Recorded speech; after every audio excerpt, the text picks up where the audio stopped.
So, okay, here we go. All right, good evening, everybody. Welcome back. Today is Wednesday, November 16th, and this is the beginning of our regular town council meeting. Call this meeting to order, and if you'll all join me for the Pledge of Allegiance, please. I pledge allegiance to the flag of the United States of America and to the republic for which it stands, one nation, under God, indivisible, with liberty and justice for all. Thank you, everybody. Item 3 is the swearing in of newly elected officials, and we have 2 with us this evening. Tony, would you please come up and swear them in?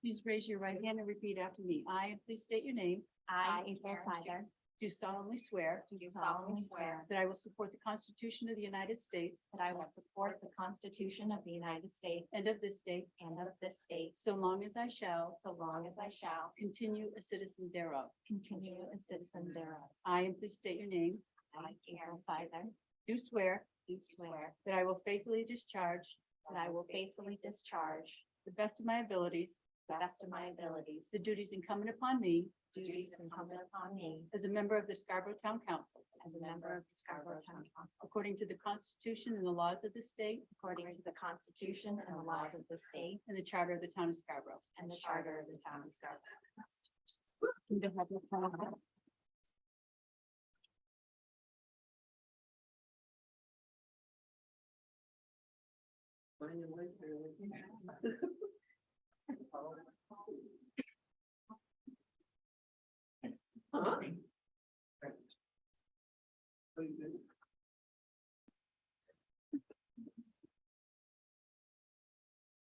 Oh, yeah. You can do it from in there? We're high tech here. Sorry.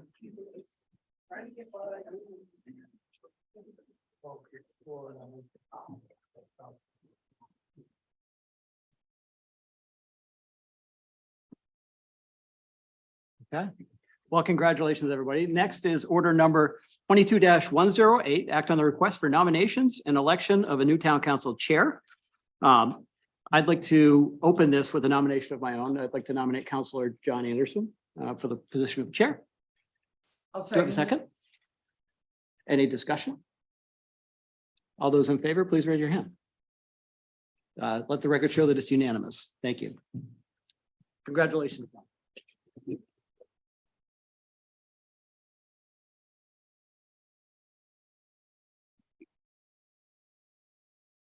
All right, next item on the agenda is order number 22-109, act on the request for nomination and election of a new town council vice chair. So I'm going to kick that off and nominate Councilor Hamel for vice chair. I'll second that. All those in favor? Or any discussion? All those in favor? All right, it's unanimous. Don't misbehave, you're struggling with me. So I'm going to be a little rusty today because it's my first time. I should have paid more attention. So next item up is item 4, roll call. Counselor Sider, Here. Counselor Clucci, Here. Counselor Shu, Here. Counselor Katarina, Here. Counselor Hamel, Here. Counselor McGee, Here. and Chairman Anderson. Here. All present, thank you. All right, next item up is item number 5, general public comments. So if you have something you would like to comment for something that's not on the agenda, now's the time to come up to the podium, or anybody online. And again, these are for items not currently on the agenda. All right, seeing no comments in the room or online, I'm going to close public comment. Next item is item 6, minutes from the November 9th, 2022 regular town council meeting. Can I get a motion? So moved. Second. Any discussion? No. All right, all those in favor? All right, it's unanimous. All right, next item is item number 7, adjustments to the agenda. Are there any adjustments to the agenda? No? All right, next item is item 8, items to be signed, treasurer's warrants. I'm guessing that's something I'll take care of after this, or has that already been? I signed it before this meeting, and now it's yours. Okay, great. All right, item number 9, town manager report. Tom? Yes, thank you, Mr. Chairman. First off, congratulations on chairmanship and certainly Councilor Vice Chair Hamel. We look forward to working with both of you in the coming year. I do have a couple of quick notes, and I'll certainly provide an update, kind of a status report on the Comfort Inn as part of this report as well. Just as an aside, Councilor Caterina will perhaps know more about this. The Legislative Policy Committee of the Maine Municipal Association is in earnest looking at different legislative matters for the upcoming session.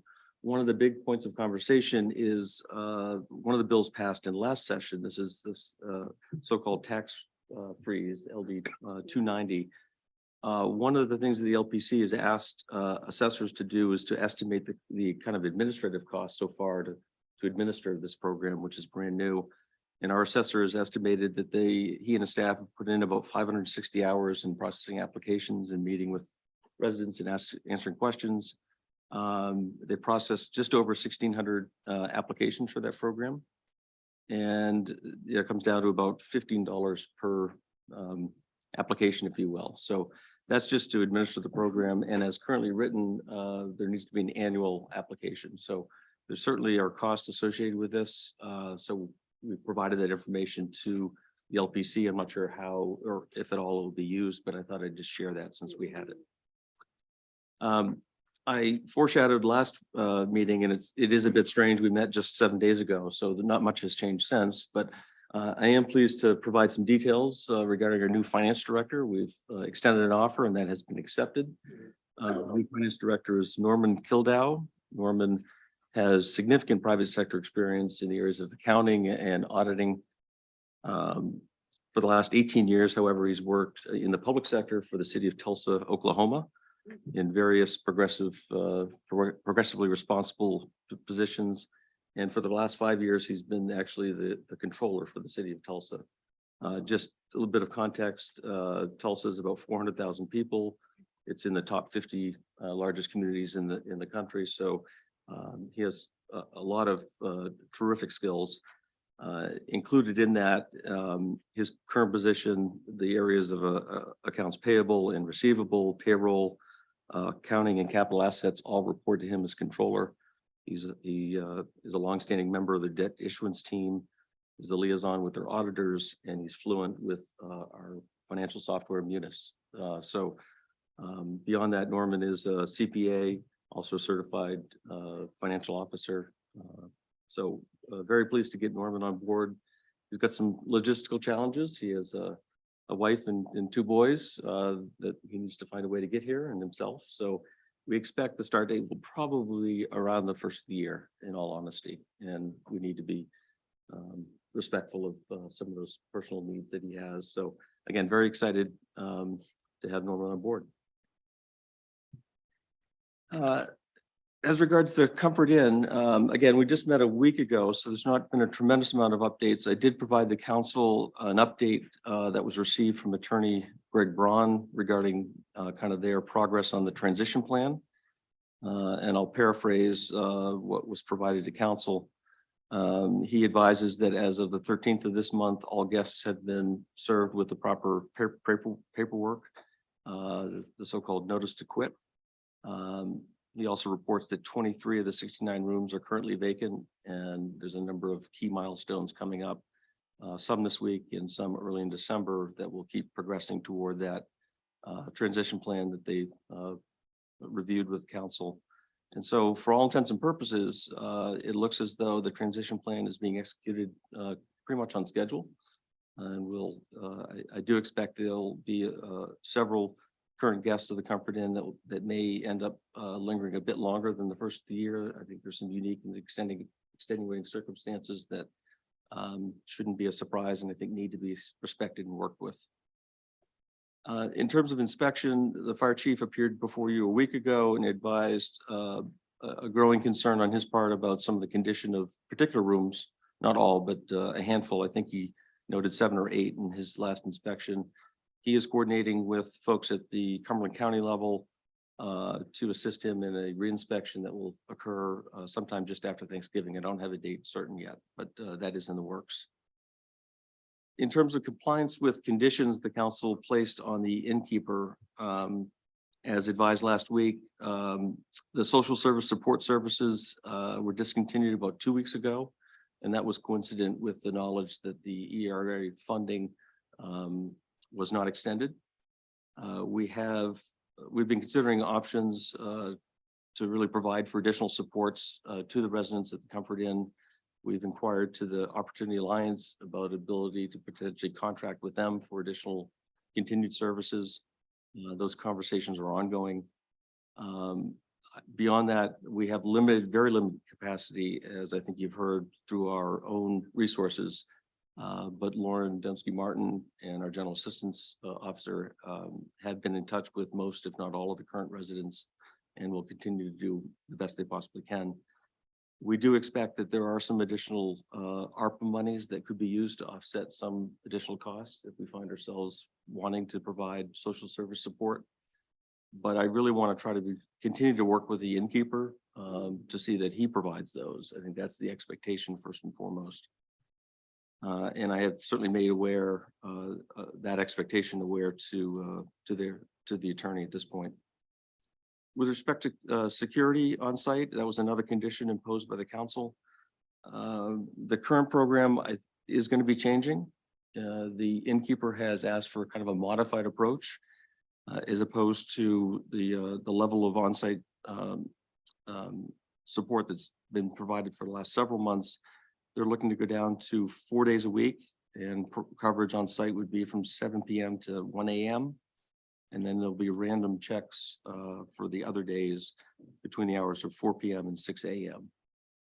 I did quiz the police chief fairly hard this afternoon. He said he's comfortable with that proposal at this point, given the fact that the transition plan is being executed, and it does appear as though things are kind of settling in and within management. I believe the security plan is in place for the next 30 days. So I suspect that's something we'll pay very close attention to. But at this point, I would say it meets the satisfaction of the police chief. And in my view, at this point, that condition is still being met. As I said earlier, our General Assistance Officer has, certainly provided materials to residents and guests at the Comfort Inn to make them aware that there are other resources should they need them. We have not seen too many applicants at this point, but that certainly could change, and that's something we'll continue to monitor. And I guess the final piece on the council's agenda under Order 22-110, this really just recognizes something that already exists within the innkeeper's license ordinance, which is a penalty or fine provision. To the extent that conditions are not being met and therefore there are violations, there is the opportunity for levying fines. Those would be, of course, to the license holder, the innkeeper. And that's a conversation, again, I've broached that with his attorney, and I expect we'll be meeting directly with the innkeeper on those points. And I guess lastly, you can expect a further follow-up report from me when you meet next on December 7th. By then, we will have had another inspection, and I'll be able to report again on compliance with license conditions and the position of fines. I guess the final thing I'd say about fines, and I can speak to it when the matter comes before you, is that I take this authority and will use it with discretion. I think our goal is really to insist and find ways to keep compliance with the conditions in place. And I would be pleased to avoid fines and penalties if we can accomplish that. But if not, I think we need to have that available as an option. Thank you. Any questions for Tom? No? All right, and moving on to old business. Next up is order number 22-086. Act on the request to authorize the town manager to enter into a memorandum of understanding with the Library Board of Trustees. Tom, do you want to set Sure. this one up? Yeah, I was initially responsible for this probably back, must have been in July, around the time that conversation was being had regarding placing the question on the ballot. And there were a number of I thought it may be helpful for the council's benefit and for all involved to have a document that would further define expectations, responsibilities and the like. For a number of good reasons, this matter was tabled and ultimately was tabled to get through the election while the results are apparent. And at this point, I see no obvious need for having such a document. So I would recommend that you either deny it or choose to postpone it indefinitely, either way to essentially remove it from your agenda. All right. Are there any questions from the counselors? Any comments from the public? No. All right. Can I get a motion? So moved. Second? Discussion? What is the motion? Right now, we're acting on the request to authorize the town manager to enter into a memorandum of agreement So no. or understanding. So it's essentially carrying forward the conversation that we had Right. based on what we tabled. So But to deny rather than table further. to Right. deny or table, I think we would need a motion either way if somebody wanted to. Motion to deny. Can't we We just just vote take it, a can't we just vote it down? Just We vote it just down. voted down. Or, sorry, did you have your hand up? I was just gonna enter a motion to table this indefinitely, this item indefinitely. All right, no discussion, right? Or, I think the message is sorry. this is Just- my- you could move Just to vote it down. pass the item, but if you don't want it to pass, you vote against it and that Right, and that takes care of it. it Okay. fails. So I'll withdraw my motion. All right, so any other discussion on this item? Tody, will you call the vote? Counselor Scyther, No. Counselor Clucci, No. Counselor Shu, No. Counselor Katarina, No, Counselor Hamel, No, Counselor McGee, No. and Chairman Anderson. No. Motion fails. All right, next item is new business, order number 22-110. Act on the request for the town manager to authorize enforcement proceedings against the Comfort Inn for violations of the conditions of approval to the innkeeper license approved on September 21st, 2022. Tom, is there anything you want to add based on what you had previously shared? Yeah, just, I should have mentioned, and perhaps it's apparent in my bi-weekly updates, this is a fluid situation. And so, it does seem as though every time I report, things are slightly different. So I guess I want full awareness and acknowledgement that this is an option to us and that I am prepared to use it should I see it necessary to provide the desired results. So again, I will take this recommendation and authorization and use my discretion as to when and if it's applied. Great. Any questions from the counselors for Tom? I have a Quick question. clarifying question. Like, is there an appeal process? And if so, what is it? Or is it just absolute? I'm not aware there's any appeal process. No. We would treat this as a, first and foremost, a violation, and then what follows the violation is the ability to impose monetary fines associated with that. So I would likely collaborate with the code enforcement office for establishing a violation if one exists, and then the administrative process would follow after that. Because you're not revoking the license, you're only asking him to violations. Jody, do you mind turning on your So mic? where you're asking authorization to look at the violations and fines, where you're not revoking the license. If they were revoking the license, that would be different and there would be an appeals process, but we're not doing that here. That's an excellent point. The council's given me not just authorization, but kind of the responsibility to bring to you when myself and staff thinks it's appropriate to schedule a hearing for either suspension or revocation. I'm not at the point of recommending that, but that certainly is available and I will do so if I think situations warrant it. Counselor Scyther? So Tom, you had mentioned that they are proposing a different security schedule that was not necessarily in line with what we had agreed upon when we first established our guidelines. And so are you taking that as a cue from the council that that is a violation? Or are you looking for some kind of consensus from the council as to whether we have a threshold for that? I suppose it could be argued technically that is a violation because it deviates from the condition. I provided you hopefully some important context that our chief law enforcement officer believes that that's sufficient, given the current situation and what we expect in the coming weeks. So that's something that I personally think I can overlook with the confidence that that the police chiefs weighed in on that matter. The social service support, I think, is clearly a condition that has not been met by any standard at this point. Thank you. That was my question. Are there any comments from the public? Anybody who would like to offer public comment? And just to remind you, if you could direct your comments to the chair, and you have about 3 minutes. Yep, okay, yep.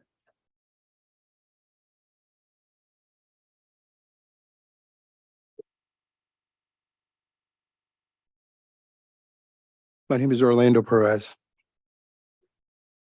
Forgive me because I do have communication issues as far as being able to directly to talk to people and looking at them due to my anxieties. You might look at me and think I might be a business owner here in Scarborough or adjoining Portland.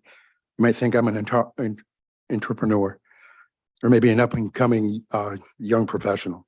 I'm none of those. In fact, I'm an advocate. I'm an advocate of the homeless, particularly now those at the Comfort Inn here in Scarborough, Maine. During the September 21st meeting, I understood that there was a lot of negative things said about the Comfort Inn in those tenants therein. Excuse me. You know, when I think about what a town is, I think personally that a town is a community. I don't see that in those two meetings, the one last week and the one on September 21st in particular. The reality is that a community is a group of people that look after each other. When somebody's down and fallen, you reach out. You know your neighbors, not to the second or the third house to the left or to the right, but through the neighborhood, sometimes even the block. I've lived in other states where there was a Scarborough, and there was a huge difference, almost night and day, between the temperament of those people and the opportunity to help those in need. Their neighbors, in fact, is quite different than what I felt here. At your local Hannaford, I was denied an opportunity to cash a check for $47.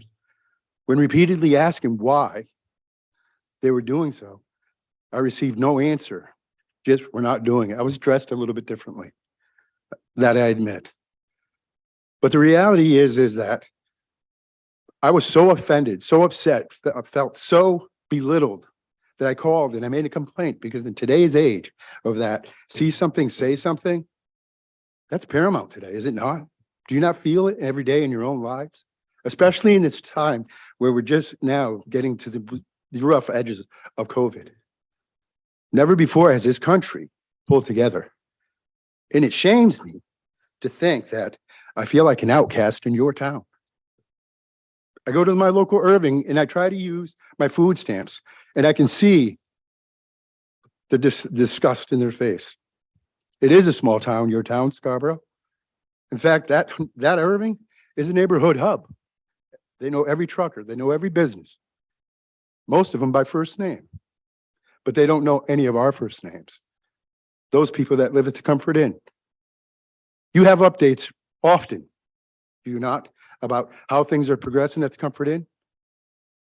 What you don't have are the positives. There are those who are busting their behinds to try to find that housing that you're so called and so adamant that we get on the 13th or the 18th of a certain date. I understand your frustrations with some of the emergency calls. But what you don't know is that we've had 3 deaths there that had nothing to do with drugs or violence of any nature. They're old people or people who were infirm. My friend Brian was one of them who just died. Part of my problem is that I have memory issues. It wasn't until about a month and a half before Brian died that he reminded that we knew each other for years before.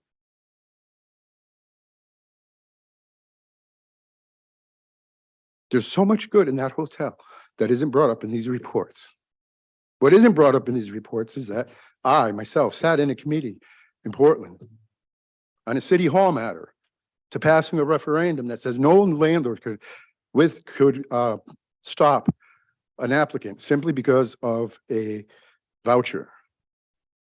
I have three different friends that I can show you right now.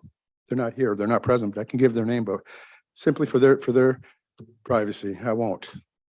But I can show you hundreds of text messages where they get the same response. We do not accept vouchers. That is a law in Portland. It's not here in Scarborough. But you know what? Even in Portland, they have, I think, a lot better temperament. Of course, it's a little bit bigger, right? But they also see a lot worse. The other comfort in the South Portland area, compared to this one, night and day. I can't give you exact numbers because I'm not there.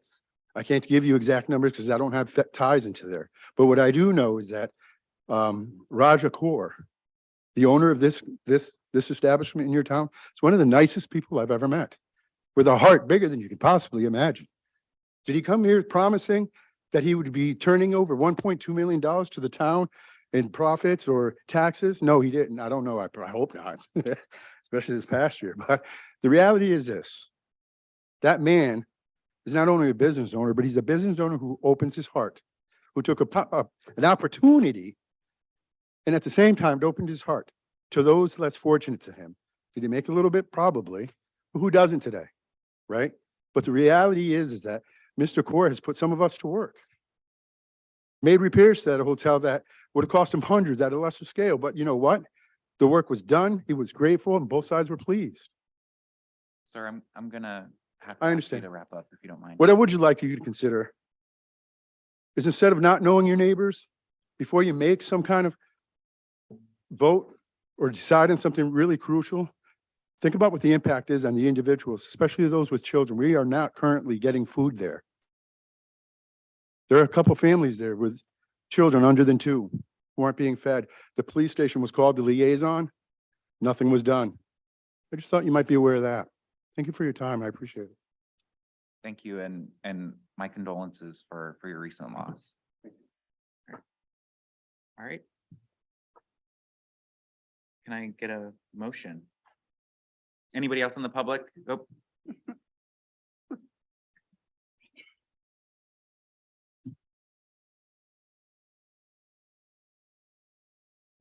Everyone. Thank you for having me. My name is Mary Cook. I'm the program director of the ERA program, the Emergency Rental Assistance Program, that is providing rental assistance to the households staying at Comfort Inn Scarborough. I'm here tonight to speak on the updates of around the closure of ERA and the pieces of work the Opportunity Alliance has done around the Comfort Inn Scarborough. So to give some history, on September 28th, we received notice from Mainstay Housing that we would need to pause accepting new applications. With this guidance change, we knew this would impact what we could provide for hotels across Cumberland County. When we received this news, we worked quickly to develop plans of how we could keep the hotel through the winter months and to be able to keep our 2 on-site social workers there. So we developed a proposal that was put forward to the council. This proposal was a draft and open to feedback, but the basis of it was to request from the state of Maine funding to support this hotel to remain open through the winter. This would include the ongoing staffing of on-site social workers, meals to be provided to the households, as well as security. This proposal was not considered. The Opportunity Alliance then received notice that the additional funds that we had available that would carry us through December fell short. So we had to lay off 43 staff. We serve all of Cumberland County for rent relief and hotel assistance. So unfortunately, this led to our needing to remove the 2 on-site social workers. The money, there's still more news being developed daily. So it could be that we could cover December as well, but as of right now, it looks like we'll be able to cover through November. These 2 staff who were here with me tonight were doing amazing work in the short time that they were there.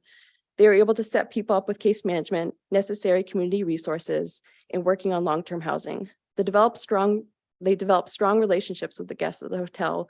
We were seeing immense progress with the overall culture of the hotel. We were very saddened to have to remove these staff. They have since moved on to new roles within the organization, but we are lucky enough that they can extend some outreach to the hotel ongoing. But we recognize this does not come close to the level of support that they were providing before. I can understand their perspective of the town of Scarborough and that they did not anticipate needing to support what is essentially a shelter in their town. I could also understand the perspective of the hotel owner that they would not want to continue with this setup as is putting their hotel license at risk. What I hope people can understand is that the folks that are living in this hotel do not want to be living in a hotel as their housing. However, we are in a time of a very serious lack of affordable housing.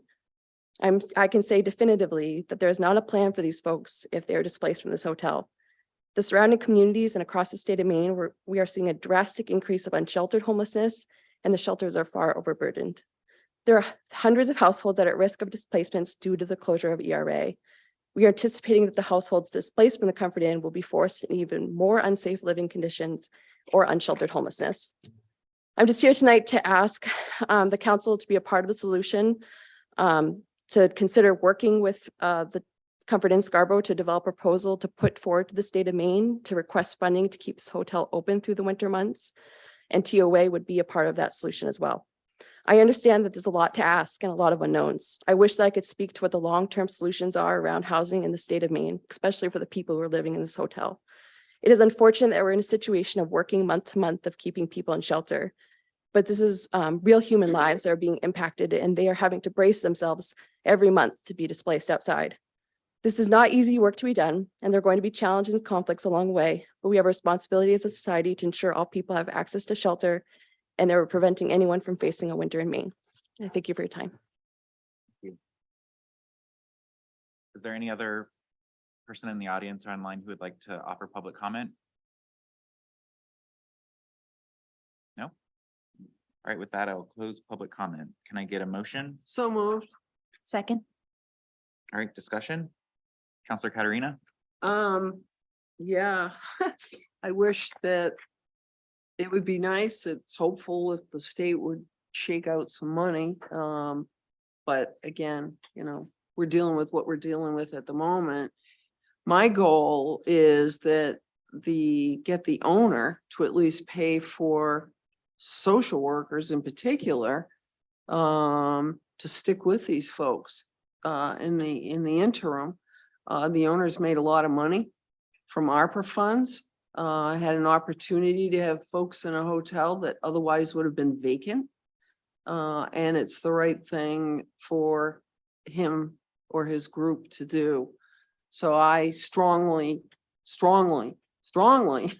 suggest that we put that forward, Mr. Hall, to the attorneys to say, you know, security, okay, great. Although I'd like to see that maintained the way it's been also. But we absolutely need social services there. I'm sorry, you can't just yank it out. And I was really disappointed with the feds in the state with not having social security, social services included with this housing. That's ridiculous. You warehouse people and then you don't give them any services? That's nuts. Mary, can Mary speak to that? Cook? Mary Cook's raising her hand. I'm looking at the chair. Come on down here.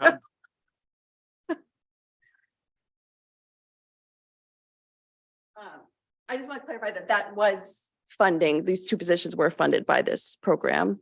And so when we knew the program was coming to end, that was the purpose of trying to create another catchment to keep this on-site social workers, maybe increase to 24/7, allow for security. Continued, correct? Yes, because of this So program's ending. my point is the owner needs to be paying for you guys to stay. I But don't he, care. at this time, he wouldn't even be being paid for the guests to stay I there. don't care. I really don't care, but that's me, Thank you, okay? Mary. Thanks. Any other discussion? Counselor Cucci? Yeah, I support this action as well. You know, at our last meeting, the police chief said, you know, and it's included in a memo in this packet as well, in no uncertain terms that the safety of the residents of the Comfort Inn was in jeopardy. With the removal of the on-site social workers and the reduction in security. So this is about trying to help ensure the safety of the people that are residing there. We're not revoking the license. We're not trying to accelerate what the owner had already planned to do. We're trying to hold him to his word. And if he can't do it, I'm glad to hear that Tom is evaluating some options that might allow the town to provide some of those same services.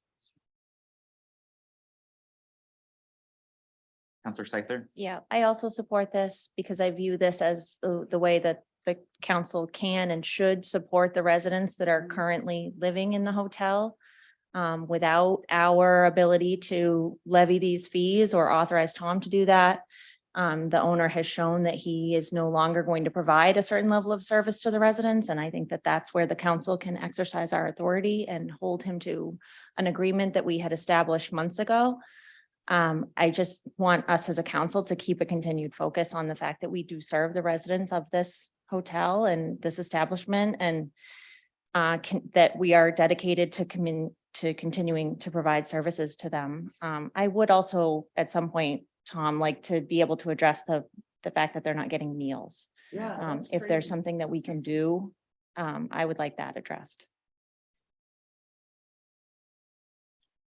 Counselor Hamel? Yeah, I'm in support of this as well. I think it's a prudent measure. You know, we're trying to do what we can within limitations, you know, it does seem that we are making some progress toward final date when the property will be vacated. So I think we're, you know, doing what we can. We're not, it's not the best, you know, that can be done, but it's, you know, the best we can do, I think, within the means and the resources we have available, number one. And we're also planning for the worst, I think, by authorizing Tom to take these measures if they should be necessary is absolutely prudent thing to do. Any other discussion? So I'll just add for myself, I also support this measure. I think it's appropriate to give Tom, and I trust Tom's discretion on levying fines appropriately if that becomes necessary. I think as Tom said, it's not necessarily going to happen. And I hope that the business owner finds a solution to pay for social workers to provide the much needed services to the staff so we can hopefully avoid having to levy fines. And I do apologize for, you know, any discussion last week that was perceived as, you know, this town or this council not necessarily feeling compassionate for the needs of the residents that are there. I think it was a frustration, at least for me personally, about trying to work with this business owner and having them come back on an agreement that we felt like was very fair and reasonable to make sure that there was an orderly transition and that during that transition, the appropriate services were being provided to the residents that are there. So for me, it was just a frustration of trying to find a solution for a very complicated problem that I feel like we're doing our best and trying our best and trying to keep everybody's best interest in mind. So I think this kind of continues that process. So I'm supportive tonight. All right. So with that, I'm gonna call the vote, right? Okay. Jody, can you call the vote? Yes. Counselor Clucci, Yes. Counselor Shu. Yes. Counselor Katarina, Yes, absolutely. Counselor Hamel, Yes, Counselor McGee, Yes. and Chairman Anderson. Yes. That's unanimous. Thank you. All right. Next item is item number 10, non-action items. We have none tonight. I'm going to combine items number 11 and number 12 for standing and special committee reports and liaison reports and council member comments. Counselor Katarina? Yeah, great topic segue. I will be attending the Affordable Housing Coalition conference tomorrow. Mhm. It's an all-day conference in town Portland.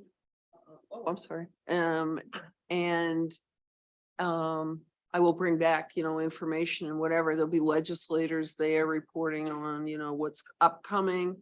Also, federal folks there. And I get a chance to schmooze a little bit and get what the real story is instead of the canned speech stuff. But anyway, so stay tuned on that.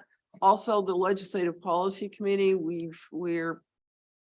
this is probably the most active I've seen us since I've been involved with them in advance of a legislative body being sworn in as to directing what sort of legislation we want to see. And I am on the Housing Committee, but I also am paying attention as a general assistant because there's a dire need throughout the state. I mean, you're hearing about the folks here at the Comfort Inn, but it's not just housing, it's food. Mhm. It's, you know, it's the basics of life that need to be taken care of. Regardless of what your political persuasion is, it's like, hello, as the gentleman who spoke said, we're all community. We need to take care of each other and at least meet people's basic needs, if not more. So, so please know that I am doing that on behalf of all of you, in Scarborough, so. Any other committee updates or counselor comments? Counselor McGee? Just a quick counselor comment. I wanted to thank Counselor Calucci for serving as chair for, I think he did a wonderful job and it's not an easy job for anyone that's sitting at home. There's a lot of extra time that goes into that. So very much appreciated. Thank you. Counselor Hamel? Yeah, I'd like to second those thanks and congratulations for the last term of Clucci and Ken Johnson. Ken's not here to hear that, but hopefully he's watching from home.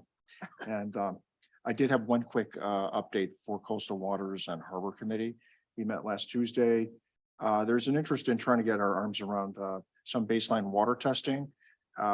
It's pretty clear there are several different agencies that gather data on the quality of our water and the state health of our marshes and our clam flats and so forth.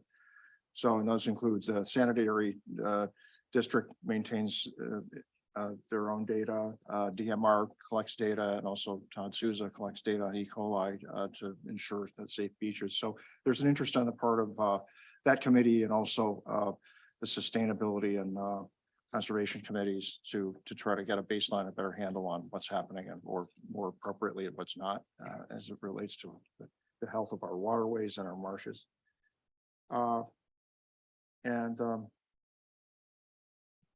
The only other thing I would mention is there was discussion on fees. They've gotten some preliminary estimates on the walkway that parallels the pier.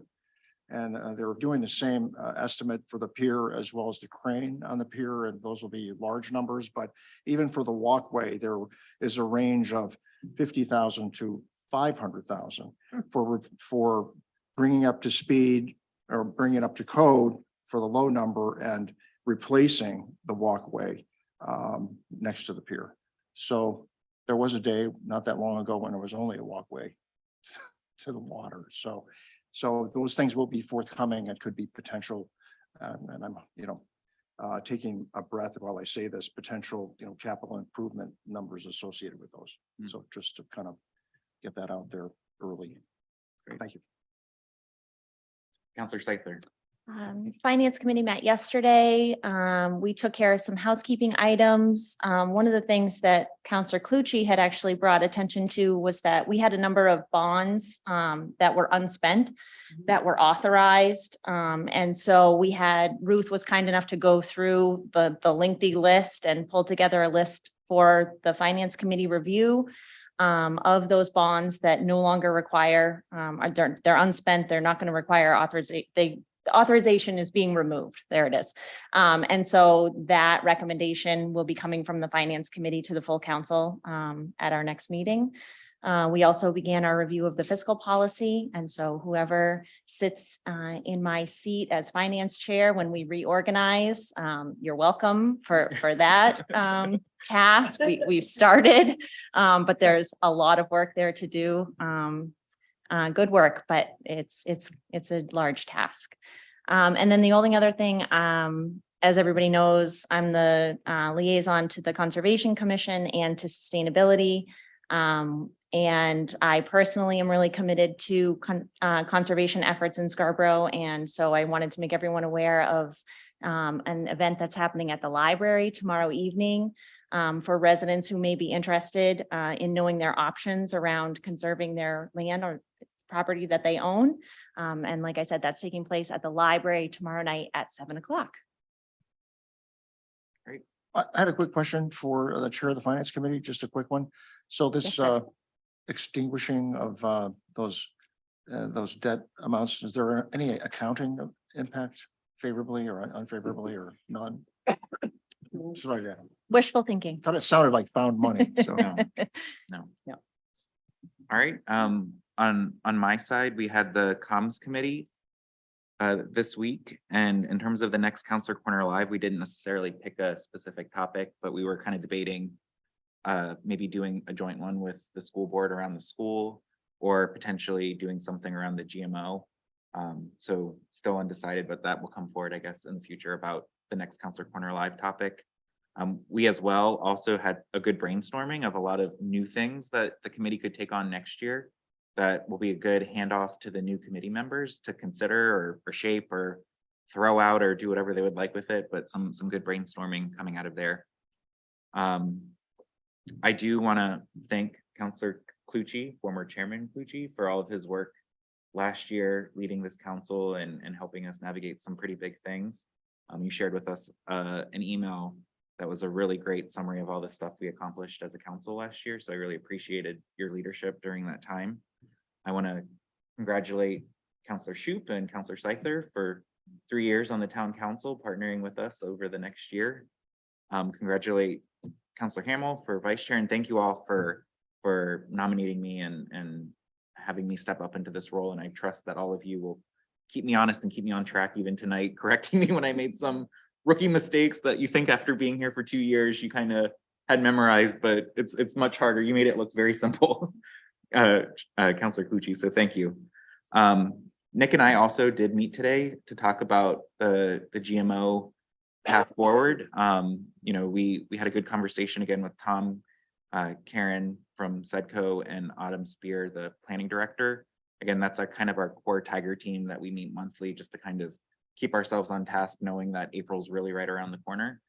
So we probably are making some tweaks to the timeline that we shared with you guys in the last meeting as a non-action item. Kind of a fluid process. It's generally the same, but we're just trying to, you know, be flexible and adaptable as we kind of learn more from the public and from the counselors. So more to come there.